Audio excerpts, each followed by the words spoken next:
Greetings, Stalkers, and welcome back to the Grymm Mansion. I'm your resident pale-faced host, Weird Aldrich, and I am joined by my despised friend. Your resident decomposing face, Abominathan. Keeping it in theme, are we? Yes. So, tonight we have for you all a special one that is perhaps one of the first movies, at least in recent times, that comes to mind. When people mention horror, just very popular, very mainstream kind of horror. Pretty sure everyone has seen it already. Very seminal, too. Yes. And very iconic. It's been interpreted many, many times. But tonight, we are talking about the interpretation, of course, the one with one of my favorite actors, the great Tim Curry.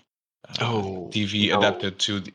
No. That's the other one. Sorry, there was a mix-up. It's the 2017 version with. Wait, what?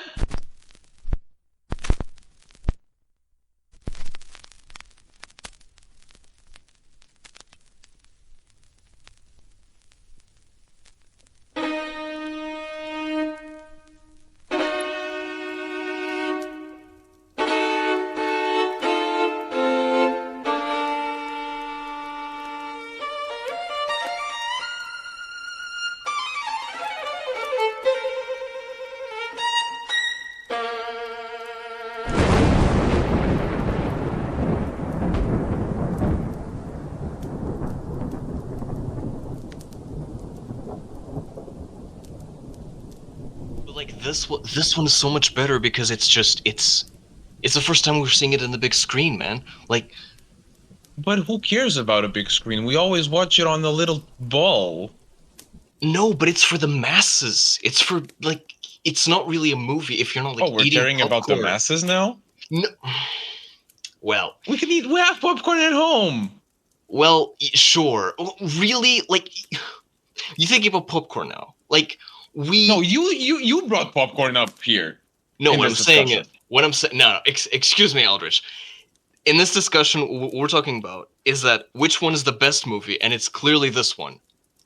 You did not. Yes, I did. Yes, it's the truth. You can't change the truth, Aldrich. I can certainly try. Oh, you're gonna try to create another abomination like the one that you did last time? I had to clean up the backyard. All those weird leaves that were becoming like have eyes and tentacles. Interesting choice of words, my friend. You just named something an abomination. You know what? Forget this. Sirs? We're rolling now? Silence roll! Okay. Let's get back to the ritual. So, the candles are lit, circles have been closed, and the words of power have been recited. Let us begin tonight's gathering. I have a terrible headache already. Tonight is it 2016. 2017. I don't know why I keep saying 2016. So we're watching the one from the... Anyway, I said I wouldn't dwell on it, and I won't. Well, we can talk about the other ones some other time. But yeah, thought this was settled anyway. Yes. Let's focus. I'll start. Just to show of bad faith. I'll start. All right. So the movie opens in a room with two boys making paper boats. They're really putting an effort into creating a water-resistant boat. They make it out of a very thick paper. They varnish it very well to make sure that it can't be ruined by the water. And this is two brothers. I don't know if I mentioned that already. Billy and Georgie. Yeah. And one of them is remarking how sad he is that he can't see this boat depart through the torrential downpour that's befalling their little town. That's because Billy, the older kid, is in bed with like Yeah, a he's sick. disease. Yeah, he's sick, and so Georgie is the only one that can actually go. He's all settled to release the boat, of course. Mhm. While he's happily chasing his boat down the stream, he knocks his head on a piece of material, equipment, whatever, and loses track of the boat. It falls down the well. Not down the well, sorry, down the gutter. Down the drain, yeah, the gutter. Kid is really sad about this. And while he's But luckily- while he's looking down the gutter, he sees a pair of eyes staring back. Very friendly smile. It looks to be a clown of some sort. But it's a creepy clown. Starts talking to him, and he has his boat on his hand. If nothing else, by virtue that is inside of the gutter, of course. Yeah, I mean, it's natural.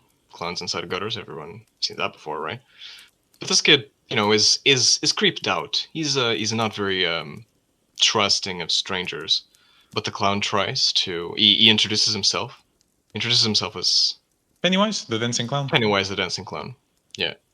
And he argues that because they know each other's names, they are no longer strangers. Which I agree. Like that sounds logic. But the kid is still like, I don't really.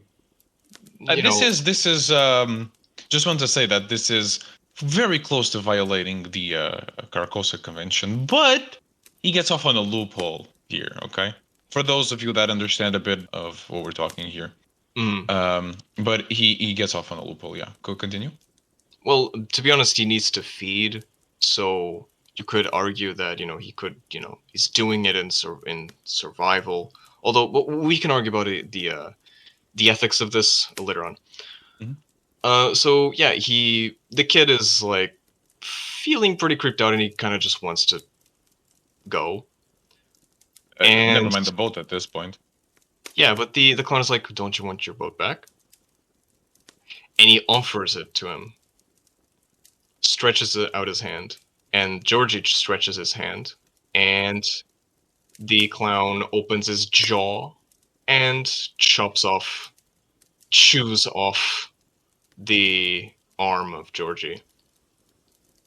Which obviously, bleeding in the rain, calling out for help, is too late because we just see the hand of the clown grabbing onto his leg and pulling him down the drain. Never to be seen again. That's how the movie begins. Strong opening. Strong opening. All right, so this is a bit for those of you also that have seen the original movie, the TV one. This does not go back and forth like the other one. This is entirely focused on the children's experience, their first encounter with the clown.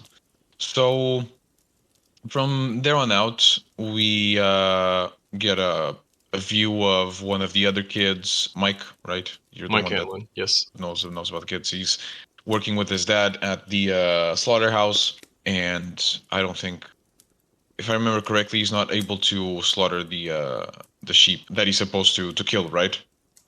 Yeah, we see some bit of humanity. Useless humanity. Why do people still have it? Anyway. But yeah. Oh, he's not working with his dad. His family has died. Apologies. Oh, that's true. It is established later that his family died in a house fire, something like that, or a fire. Maybe a fire. So at this point of the movie, I think we see it's just the introduction of the characters. To the gang, to the losers. So there's Mike Hanlon. It's the one we just seen in the slaughterhouse.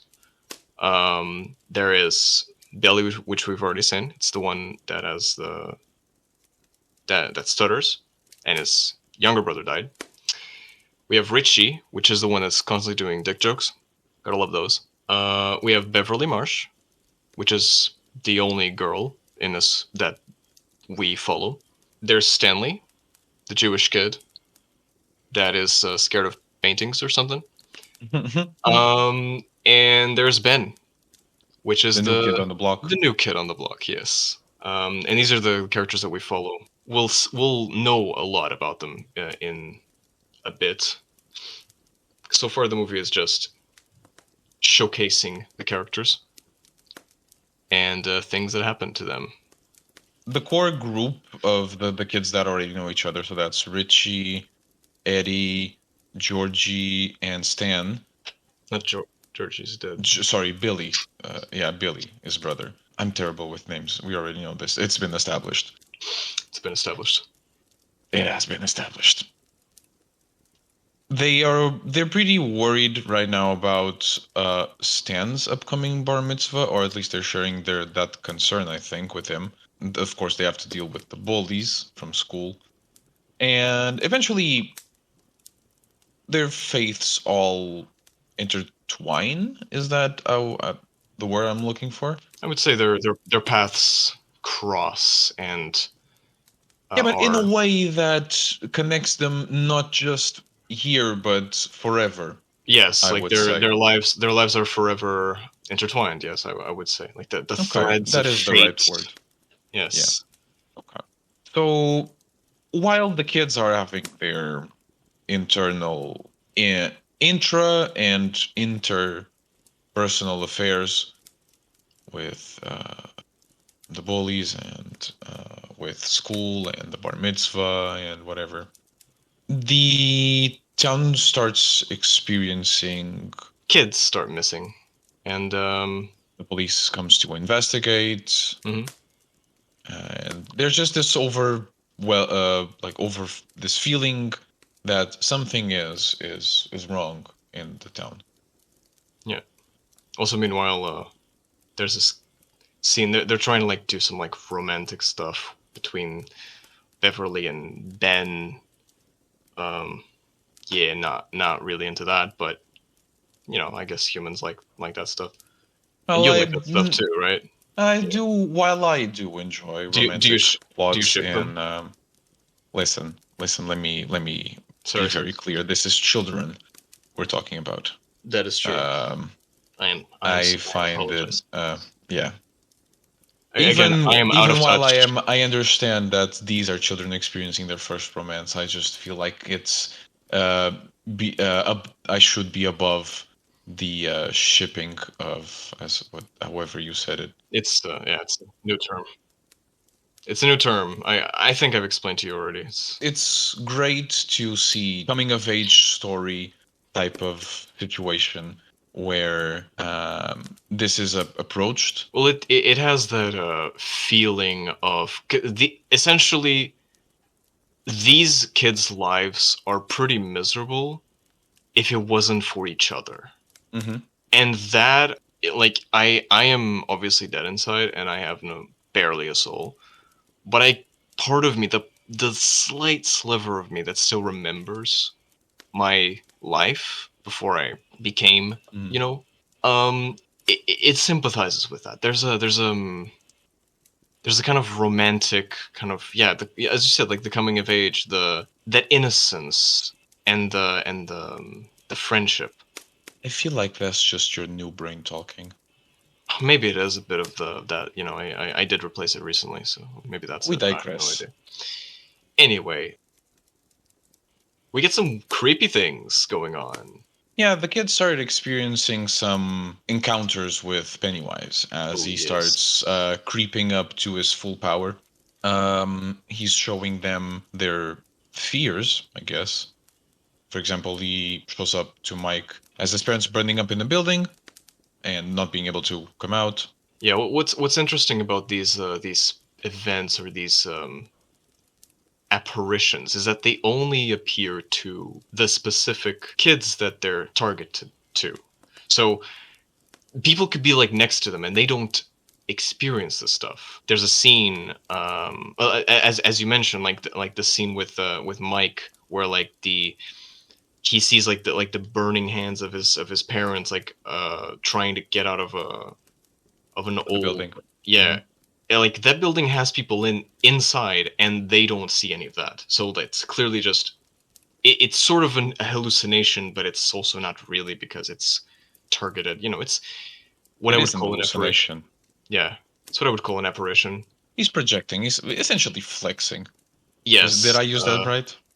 Flexing? Yeah, I think that's how it's used. Yeah, so he appears as dead parents for Mike. He appears as a weird painting creature, like a creature that gets out of a painting for Stanley. He appears as a oh yeah, we'll get to the house later, but yeah, because we learn that Beverly's dad is abusive, and when she's in the bathroom, she has like an explosion of blood coming through the drain, and only she sees the blood. Her Yeah. dad just doesn't see That it. sees absolutely nothing. Yep. Ben is oh yeah, because Ben is like the nerdy kid. He's the one that's like into He's reading the books. He's finding out, learning about the history of his new town. Right, because his we new didn't. place. I don't think we said like this is set in Derry, Maine. A fictional Yes. town from the imaginary of Stephen King. Yep. It's equivalent to Lovecraft County. I guess Yes. it's located within Lovecraft County. I really like that scene where he's at the library and he's checking a photo album of old pictures of Derry, and he finds some really creepy things. He finds the head of a child on a tree branch, and I really like the scene because there's something going out of focus behind him. The librarian that just gave him the book is staring right like across, like quite far away. She's at like maybe like 10 to 15 feet, and she's staring at him, and you can barely see that she's like smiling in a creepy smile. She is clearly either she is Pennywise or she's possessed by Pennywise. It's not clear, because Pennywise just has essentially Pennywise is just OP. It's just overpowered. He can do anything, kind of. He can just bend reality to his will. We'll talk about the Yes. extent of his powers a little bit longer, because I would love to dissect. Yes, we'll talk about that. But yeah, sorry, not him. I would love to dissect it. Yep. Yeah, and he lures the kid into once again basement or whatever. Pennywise loves basements, and I wouldn't blame him. I also love basements. Well, hold that thought. I'll explain the basement in a little while. Right. Killers. Stay tuned and discover why killers love basements. So yeah, so a lot of creepy things happen. Wacky stuff happens. Wacky stuff. Headless man chasing after Ben. Just yeah. He shows himself to Eddie quite directly, doesn't he, with the balloons? Yes, because they're also having problems with the bullies while this is happening. The bullies don't seem to be affected, or at least not directly by Pennywise. At least, I mean, we'll get there. Why would he target the bullies when there's more vulnerable children out there? Right, because it's easier to prey on defenseless children. The vulnerable ones, of course. Right. And that also, all of this kind of binds the Losers Club together. They essentially they formed the Losers Club, and they call themselves the Losers. Actually, ironically, yeah, because it's not right. Because there was this scene in which I think it was, who was it? Was it Eddie who gets his arm broken? Yeah, that's much later. Okay, so I'm getting ahead of myself. You were talking about how the kids bond over the bullies beating them, and you were on a good track there. So while Ben is being beaten by the bullies, the other kids are exploring the creek. The core of those 4 kids that we mentioned earlier, they're exploring the creek, and Billy is essentially telling them that it's strange that they never find Billy's body. Therefore, they all pretty much agree to go look for it, or to help his friend find it. That's when Ben comes tumbling down from being chased by the bullies, who just knifed him and carved his name on his belly. Brutal. Shows up and essentially asks for help. One of the bullies follows in to the sewer and as a encounter with Pennywise. Oh yeah, because he's trying to. He thinks he's about to catch Billy. Not Billy. He thinks he's about to catch Ben, and it's one of those moments in the movie when you know this person's gonna die. It's just so obvious. And so yeah, I wouldn't say what he deserved, but what we all expect him to get. So, the rest of the gang runs away, and they take refuge very close to where Mike just had his vision. And the kids that go into the pharmacy to find supplies to treat Ben's wounds find Beverly. Mhm. She essentially distracts the pharmacist so that the kids could. So they try to get away with the things they bought. Yeah. So they try to. So they don't have any money or enough Trying to money to buy shoplift. everything they have. Yep. So they just take the supplies they need to treat Ben. That's when Bev shows up. Like she comes with, essentially, meets them later. So yeah, they treat his wounds, and then we. Sorry, it is important to mention that Bev was in the pharmacy to purchase feminine hygiene products.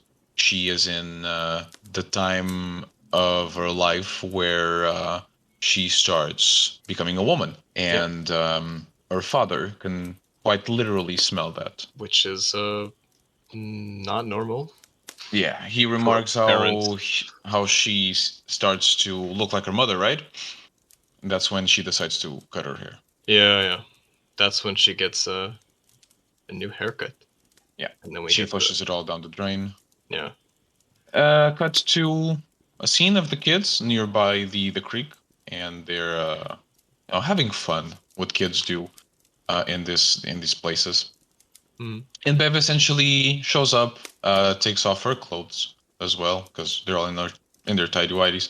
Jumps in ahead on the cliff, and they all just follow suit. All having fun. Flun? Yes, they're all having fun. The new name, the word for playing in the water, flun. Did we mention the poem that Ben wrote to? Oh right, yeah, because they're having it's the romantic subplot.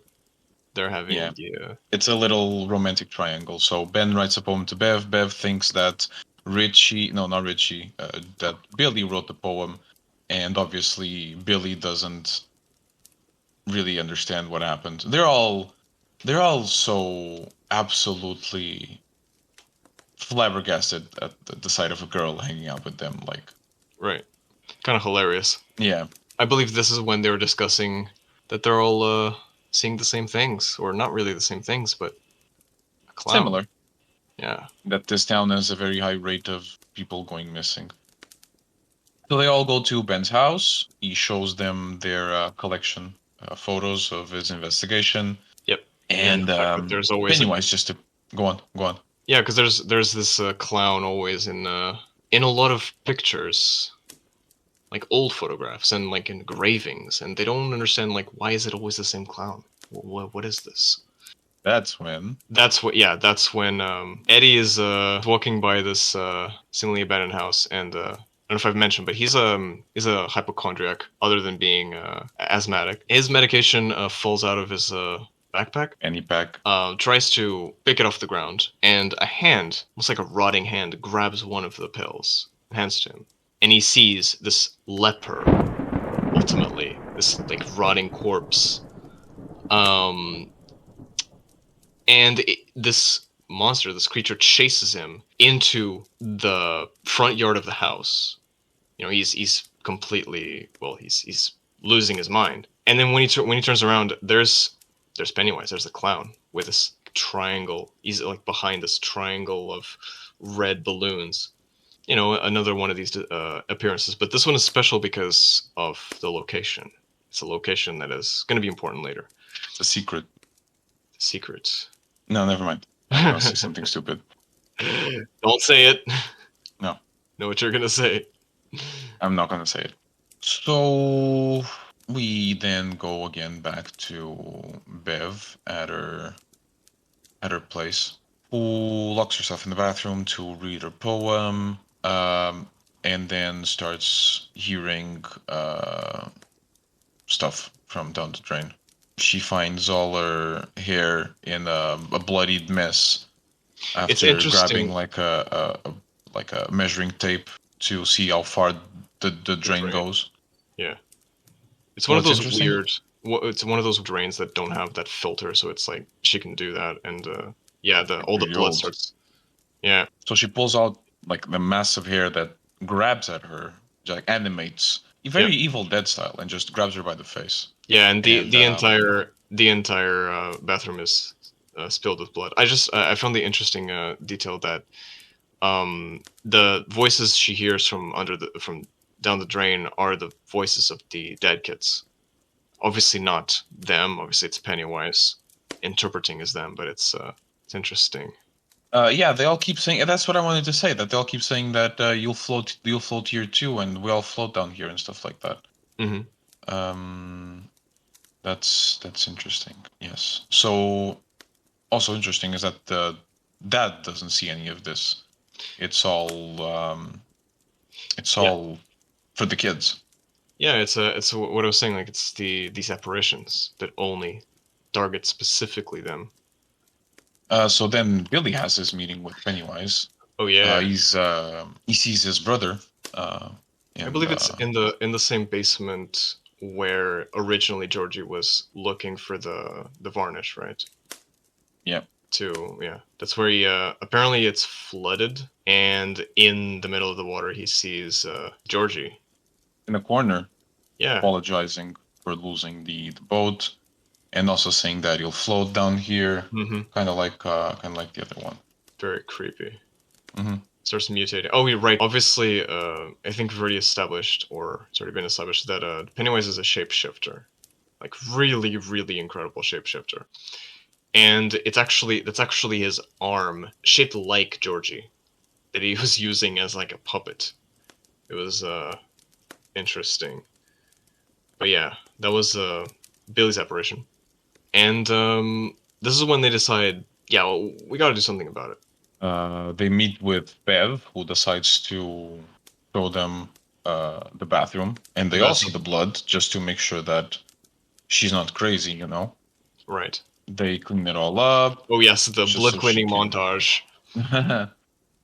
So this is when they finally admit that they've all seen something. Right, because the blood, it was the catalyst for the truth, in a way. And so, yeah, this is when they decide. Oh, this is when they find, the last loser, Mike. What simultaneously being targeted by the bullies and Pennywise. Yeah, like these kids are seriously getting like out everything. Of control. Right. Oh yeah, and the rest of the kids save Mike by stoning. Yeah, throwing. Not I wouldn't say stoning, because stoning would be something else. But they almost stone the Henry Bowers and the. For the case of the Gorgons, who would just look at you and turn you to stone. No, I was going to say, killing somebody, like an public execution. But I mean, you could also go by that way, turning somebody to. I thought you were going to say that like smoking a lot of marijuana. Also, gets you stoned. That's true. Anyway. So this is when the club is fully formed. Could we just does anything else happen other between here and Beverly getting kidnapped? They realized that it happens every 27 years. That's also very important. Right. That's the yes. That is they essentially equate Pennywise to a cicada. Yeah, to cyclical event and life cycle. Richie, who'd never seen Pennywise up until this point, gets to meet him, right? Is it not here that they see him? No, I think you're confusing with the other movie. Part 2. But yeah, so the kids decide to devise a plan. Where exactly? Because they at this point, I believe they already suspect it's something to do with the sewers. So they're going to try and understand where exactly the sewers lead to. And they discover that all the sewers in Derry apparently lead down to the same place, which is that abandoned house that where Eddie saw that leper and that creepy, and Pennywise. And while they're doing this, they also get an apparition, all of them at once. This is, I believe, the first one that they get all at once, which is pretty creepy. Pennywise kind of jumps out of the pictures. He starts spinning the projector very fast, right? Yeah, it's a pretty entertaining scene actually, because it starts like gaining life. Like the projector kind of takes on life, and then it does like a little animation with like a. He's doing his own slideshow presentation, zooming in on Georgie at one point, just making him feel very bad, and then essentially Mom turns into Pennywise. Yep, it's like a frame by frame animation that then becomes the real Pennywise. That kind of just materializes in front of them. So I'm saying, like, this is a very powerful being. We'll talk about that. Billy is keen on avenging the death of his younger brother, and well, the other kids obviously don't want him to do it alone. Rally speeches them, right? Mm-hmm. Oh, and it's interesting because he doesn't stutter this time. Yeah, there's the strength. That's what turns the kids into like, oh, he means it. Like they followed him to the house to stop him. After that speech and noticing that he does not stutter, they just decide to follow him in. And inside the house, Pennywise just displays his not his whole array, but just starts showing off a bunch of his powers. Oh yeah. He teases them with a poster. Richie sees himself in the poster, for example. He starts using voices to attract them to different doors. Yeah, there's different corners of the room. Yeah, there's like a lot of scene of interesting set pieces. There's one where he's he's like in the reflection, he's slicing the belly of Ben, and so they have to break the mirror to stop that from happening. And there's just like all kinds of crazy stuff happening. It's a house of horrors. That's what it is. But it's a house of horrors that is real, or at least real to the kids. But I wanted to at least talk about the one on the doors. Oh, right, because it was, had scary, very scary, and not scary at all. Not scary at all. And I think the 3 doors would lead to basically the same thing. Probably, yeah. He's just messing with them. I also find it very interesting that everything, like the blood, whenever it's instead of dripping, you just see blood going up instead of down. You know, kind of like the detail on his face because it floats. Yeah, exactly. It's a great character design. We'll talk about it also.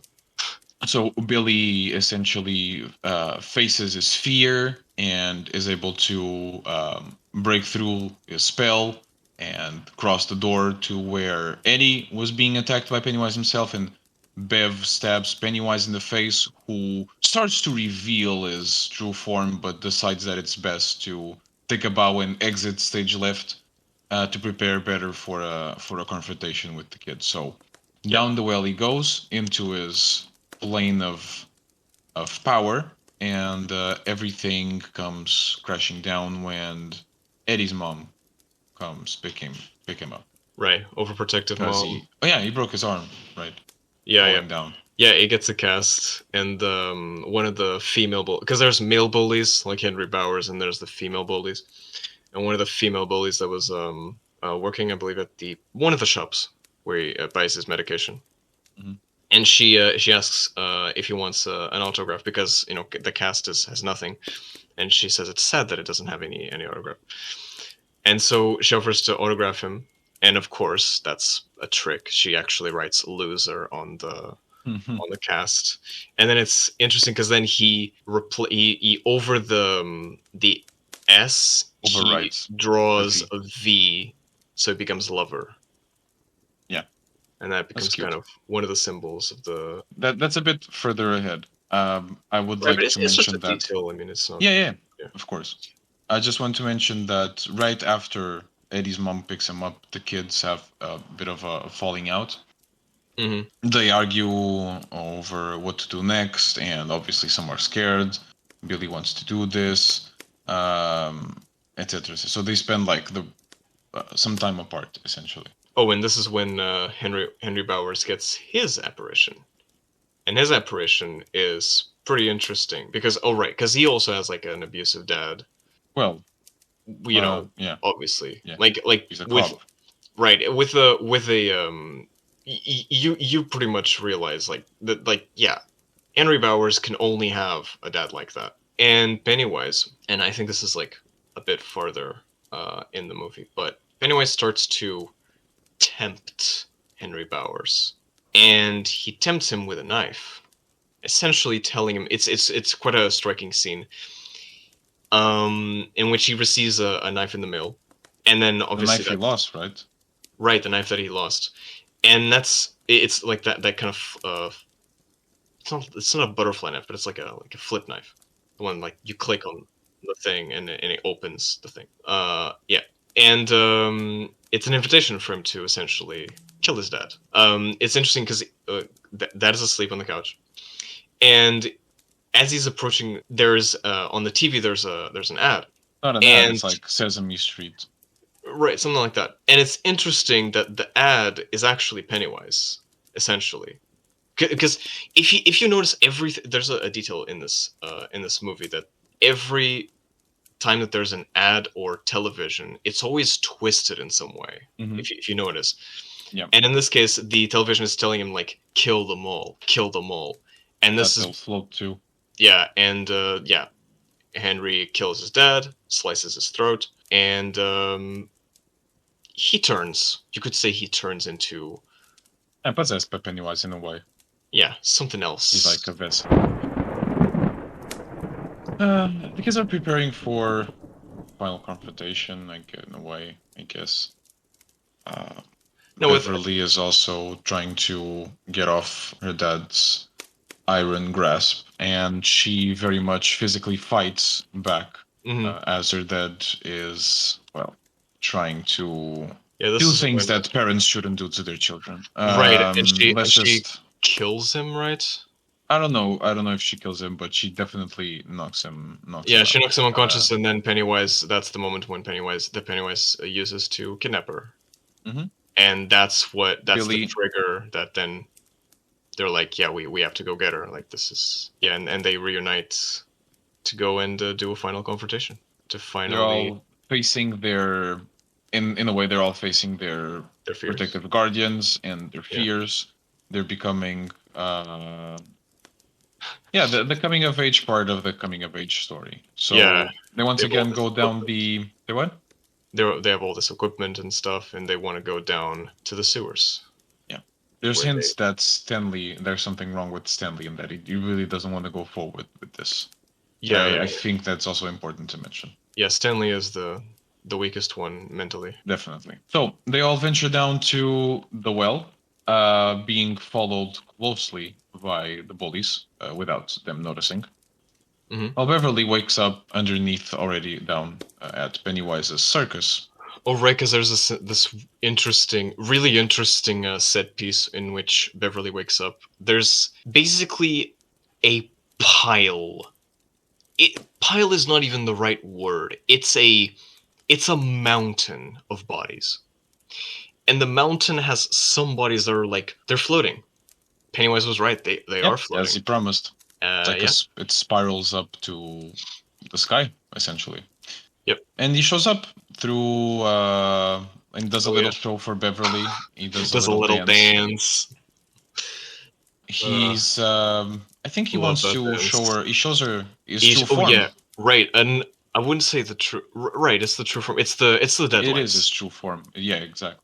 The deadlights. It's Pennywise's true form. In which this is when when we should mention, I think, that Pennywise isn't really a dancing clown. Right. As Nathan has been mentioning, is an extremely powerful shapeshifter, but it's not that he shapeshifts. He bends reality. He's a being that is not constrained by our laws of physics, who can do as he wills, essentially. And he doesn't eat regularly. He feeds on children's fears. Mm-hmm. That's why he uses this clown, the clown form, and all of these other tricks to create anxiety in the children and essentially make them stare at his true form and see them for what he really is when they're the plumbest and the most delicious and have his little Right. noms Right, for because 27 years and then go to sleep and repeat this whole process again. yep, and essentially, because he says, and it's I think this is has like several interpretations, but ultimately, what I believe happens is that he sorry feeds on human flesh, not necessarily children. It's just that this entity has a very Oh, it's like- specific taste. Yeah, exactly. He prefers children. Yes.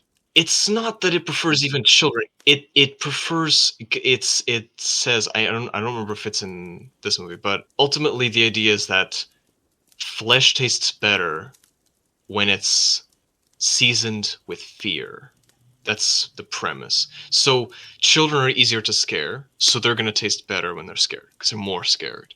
Yeah, so they have some encounters. You know, obviously Pennywise is trying to do everything to scare them and tear them apart. It doesn't really work. It almost works with Stan, but Yeah, he gets to bite him in the face. yeah. They find Beverly floating alongside that mountain of bodies. This is when they, continue having the apparitions, the visions, all that stuff. I think those bodies were real.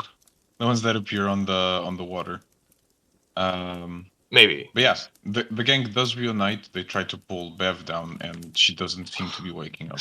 Oh yeah, No. Ben kisses her to try and wake her up, and it works. It actually works. somehow. Oh, the poem. Very It's the weird. poem. Right. He reads her the poem, and he remembers it. It sounds like a haiku, actually. It was very weird. I don't know. And Right, that is and- when and Georgie Pennywise pulls appears. his trump card. Yeah. Obviously, he loves doing this, but yeah, he shows Georgie to Bill. Bill is not taking any of the bullshit. He realizes it's not him, but Pennywise is trying his hardest to be as authentic as possible. He even like has his arm chopped off and stuff. Like just tries to be as realistic as possible. But yeah, Billy's not falling for it. It's brutal, actually. Yeah, Just he shoots kills his him brother with in the head. Yeah, with with the thingy, The prodding rod. yeah, and they have their last fight. It's very funny to see his transformation. Yeah, From, it's interesting. from 'Cause- kid to Pennywise. yeah, Well, he just pops his big limbs out of the small ones. hmm And it's from here on out isn't actually there isn't anything to yeah, they just have like a talk final about fight, on the front end. and ultimately they sort of win. They win. I mean, they don't really kill him. Spoiler alert. But they almost got him. They almost got him. They essentially managed to face their fears and banish him, make him Yep. go sleep preemptively without being able to feed all Yep. he wanted. I would It say, does yeah. show them a little bit more of their true form, but ultimately it stays hidden Mhm. For some more time. He starts And- dissolving, kind of weird, but yeah, it shows that he's still. It wasn't. Yeah, he wasn't able to get the best of him, so he just leaves.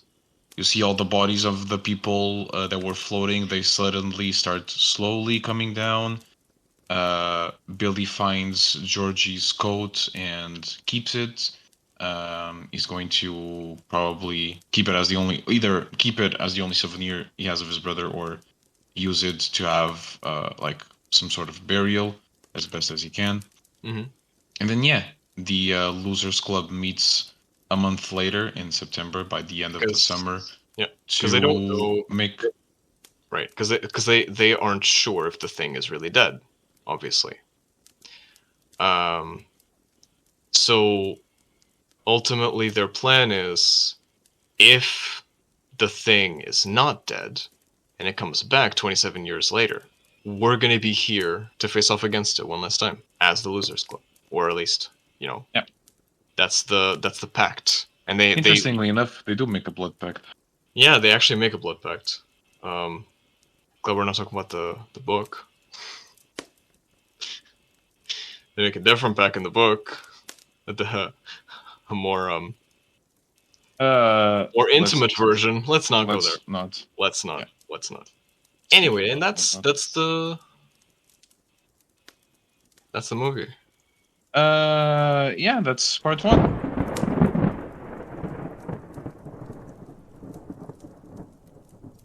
Now that we have that out of the way, Yes, let's do the analysis. A bit of analysis. okay. Let's Where should we let's start? address the elephant in the room. Or the clown in the room, right? I guess, yeah. Giant clown in the room. So what is Pennywise? That's the question. Yeah. Right? What is this thing? So he can be equated to a being of eldritch proportions, such as any of the Lovecraftian mythos. I would equate him maybe to Nyarlathotep or something like that. Maybe not necessarily, but yeah, in the way that he likes to mingle with the mortals and play on their minds and to feed on their fears and stuff like that. Yeah, definitely. He obviously the form of the clown is not his true form. We do get to see the deadlights. What that is. The deadlights, yeah. Those 3 circular orbs of light floating down his throat. Which I believe that what happened to Beverly when, because I think Beverly at this point was the only character that actually saw the deadlights, and I believe that the trance. This is a theory, but I believe that the trance that she entered into was because she stared directly into the deadlights. I'm assuming that a mortal mind would not be able to comprehend such a incredible sight and would probably implode on itself. And yeah, that's the idea. Yeah. So that is definitely the idea. So he obviously has powers that, as I mentioned before, defy the laws of physics. So he's able to shape himself at will, or should I say, project his form in whichever way he sees fit. And he usually does it by taking the form of things that the children fear. Yes. His preferred form is that of the clown, because that attracts, or it used to attract children. Probably not anymore, thanks to him, ironically. Also, I would consider that the clown form is also a form of camouflage, because if a kid tells it, like, imagine if one of his victims survives, so the kid tells the parent, "Oh, I saw a clown," they're going to be, okay, that's a clown. So it's almost sort of like a camouflage. Can get away with a lot of stuff, I guess. Yeah, correct. I just find it ironic that probably because of him, now clowns are feared. Oh yes. It was Stephen King pretty much invented. Definitely one of the bigger culprits of that happening is definitely. I wouldn't say invented that phobia, but definitely propagated it, like blew it up. Yeah. Yeah. I find it very interesting that we do see him showing off like a pair of bug claws too, like Mentis type thing, because that is a throwback to the form that he uses, that of a giant spider, which is also a big fear that a lot of people have, the arachnophobia. Yeah. Which I think we don't see in this movie whatsoever. In this movie, we don't. We do have, spoilers, but in the next movie, we're gonna have a lot more Pennywise. Sorry, I had a point. We also see, keeping in the subject of the eldritch beings, we also see throughout the movie a lot of references to turtles. Yep. And the arch nemesis. Yeah, Maturin is a spirit that does not appear directly here in the movie, but is into that, and he essentially belongs to the universe of the Dark Tower. Later on, is introduced that way as a sort of a force of the universe, a force for good. a protector of one of the beams that holds up the Dark Tower. Yeah, because we have to establish that I believe it's all of them, or maybe not all of them, but nearly all of the stories of Stephen King are set in the same universe, right? Yeah. And So, he has this book, The Dark Tower, takes advantage of the fact that this multiverse exists, and it's a way for him to essentially connect everything. And so characters like it and the turtle are much more powerful than they actually appear to be in these standalone stories. So they are like, think of them as reality hopping creatures. While one form is here, it's just a projection. It's not really them. So they are at odds in a way. We could say that probably, for example, could say that the turtle is responsible for putting these kids together, or since you have the acting of Pennywise trying to split them up, the spirit of the turtle is probably trying to keep them together. That's a theory that you could put if you wanted to. Yeah. All right. Since I'm talking a lot already, I'm going to keep talking a lot for a little bit longer. Well, you're since the I mentioned that mythology expert, so go ahead. I mentioned earlier that I would reveal why killers like basements so much. Yes. And if you think about it, it's not very hard to understand. Psychologically, it is a dark and damp place that's where people are. There's only one way in, only one way out. It's easy to trap people there, but it has a more metaphysical meaning, I should say, a more psychological meaning. It is as one descends or takes refuge in a basement, as a protagonist would. It is a sort of retreating back to a deeper place within the character's mind as well. It is where they are most vulnerable. It is where they will meet their shadow. It is the dark cavern of the soul. It is a place that we don't like to visit, where we hide stuff that we don't want other people to see. Indeed.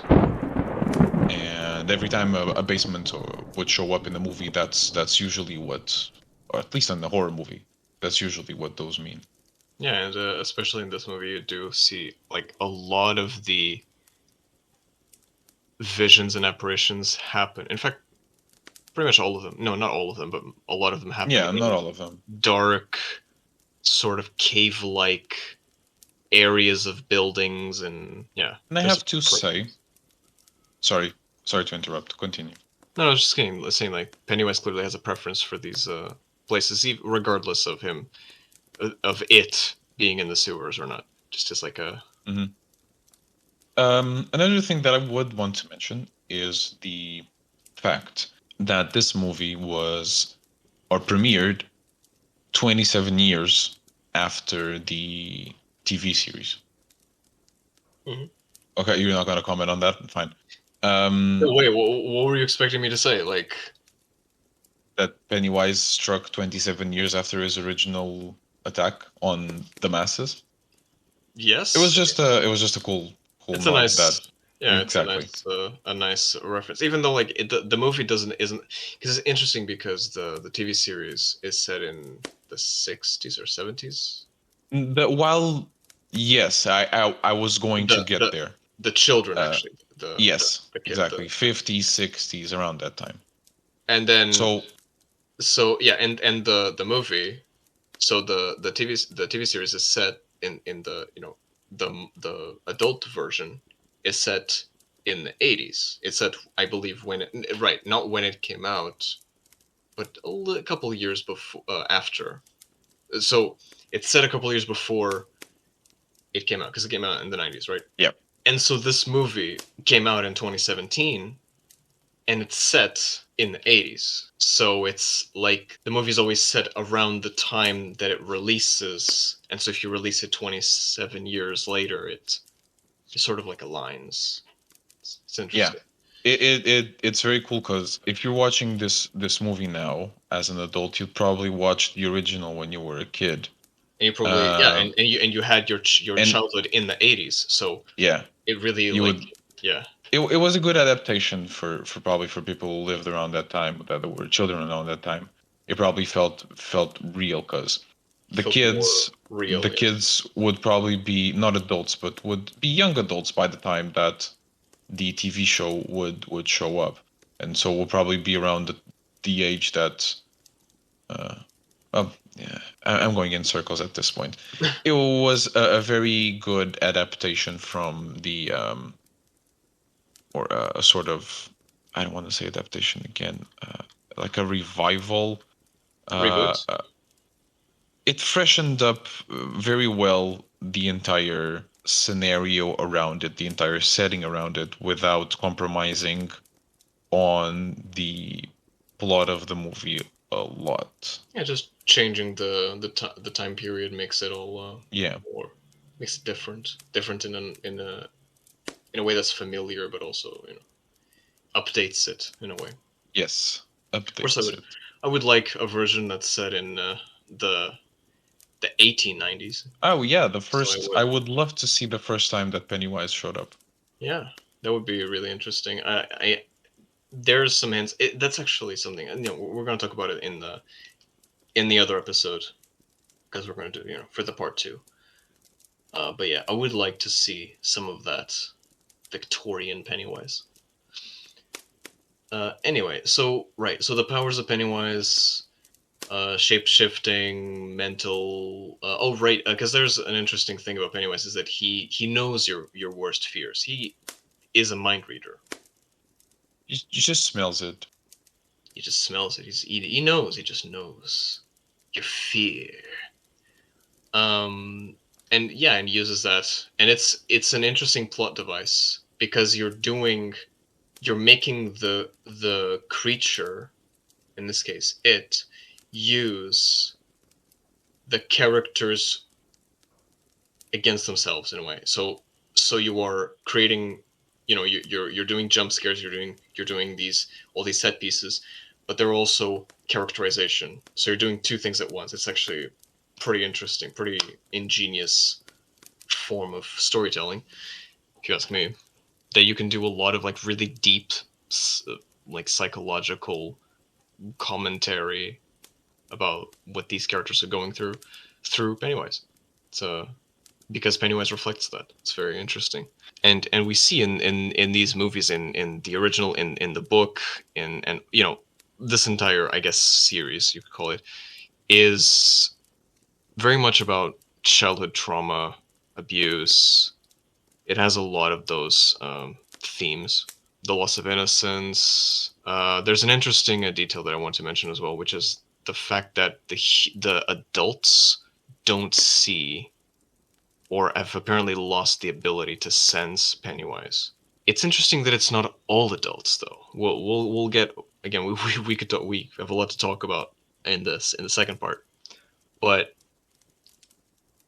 yeah, the adults don't seem to. There's some point in which the adults stop sensing Pennywise, and this might be due to them losing their fears, or blocking them, or the loss of innocence.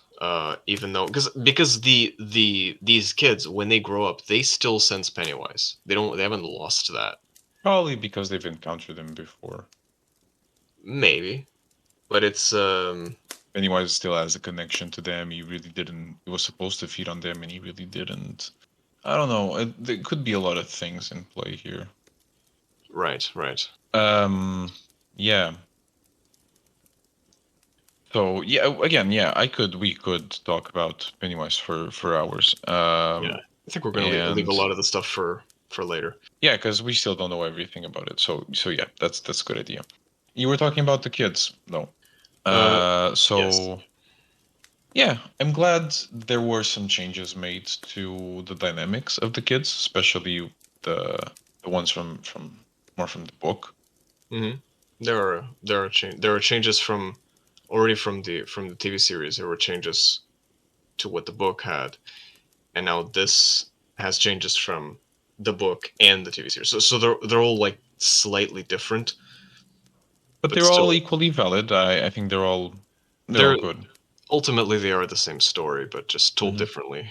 And as you were saying, the themes that this touches on, and I think most of them do fit really well in this context of a horror story. Mhm. Even in regards to it being a more sort of modern horror movie, I felt that it wasn't. It maybe had a bit too many jump scares, but that's for my personal taste. No, I agree. I do think, like, in terms of, it's not a perfect movie. I do think it does try to, because okay, there is a pretty cheap. We can say that the movie also with Pennywise, and I mean I know it's not the movie's fault because Pennywise is like that. It's not their. It's not. It was not made for the movie, but they do. It's pretty easy to scare most people if you were doing a horror salad, which is I think what these movies ultimately end up being, which is get as many different types of fear all together. So and I get it, like Pennywise does that. That's his thing. But it's still a pretty easy way, it's an easy way out to scare people. If you're just like doing a horror salad, you're eventually going to scare, put spiders there, put clowns, put a leper, like disease, blood, like yeah, just a little bit of every horror. And it's interesting the way that they do some of those, but ultimately it is kind of all over the place when you think about it. I would It enjoy probably something a would bit more work. focused, but It would probably work better. It probably does work better in book form because right, it is just fear. yes, Obviously, when you have a group of 7 different kids, all of which have very different fears, it's hard to balance the spotlight for all of them, and not all of them are going to resonate with the audience in the same way. right, Not everyone is afraid of scary paintings, for example. right. Still, a very well shot movie. The cinematography is well done. Oh, if you The mentioned acting of, the acting sorry, of Bill Skarsgård, yeah, wow, I was about to say that. I Um, love that. I need him to play the Joker or something like that. He just, yeah, great Pennywise. yeah, his facial expressions are The very the little good. kind of tilted eyes, like Hmm. he just kind of splits The his, lip, yeah. the way he's able to independently move his eyes to either side of his face is also very precious. I like it a lot. Hmm. It must have scared a lot of people seeing him, and the screams must have delighted a lot. Oh yes. What else? What else? What else? Um. Well, that's it. I think it ultimately it did its job as an adaptation, as a movie adaptation of a beloved book. It with what it had, which is a lot. Like the book is pretty dense and has a lot of things. They managed to do of representing all of that in movie format, and I think I applaud them for that. I think that's it for now. Yeah, let's save more of this for the second movie. Yep. Let me just ask you before we move forward. What is your overall score for part one of it? I would rate it chapter one 8 balloons out of 10 deadlights. Mm. It's pretty generous, I think. Yeah, yeah, that's pretty generous indeed. I agree. I'll agree with that.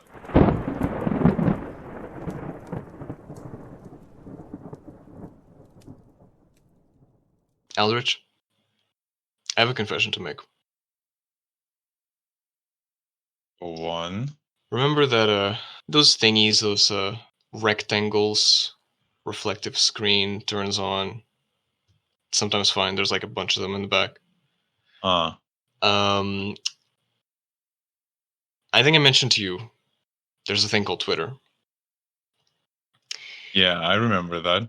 Yeah, I might have been spending a lot more time there than I wanted originally. Oh dear Satan. It's just, What have you been up to?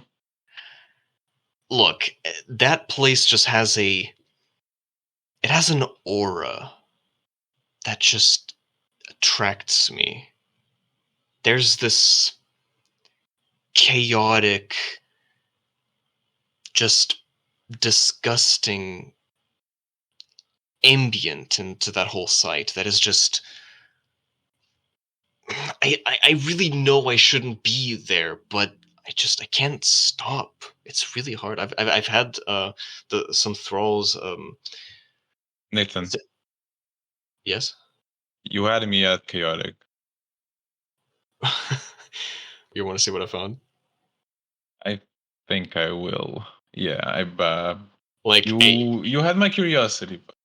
if you need if you need some like glasses or some like screen protectors, I can give you that, just so it doesn't hurt your eyes. But Yeah, that probably best. Probably for the I best. could probably like actually like plug this into a projector and project this into the wall. Oh, that would be an interesting idea. Let's try that. We've talked about doing that. Let's do that. Let's try that. Yes. Let's do that. All right. Let me just pull up the Twitter here real quick.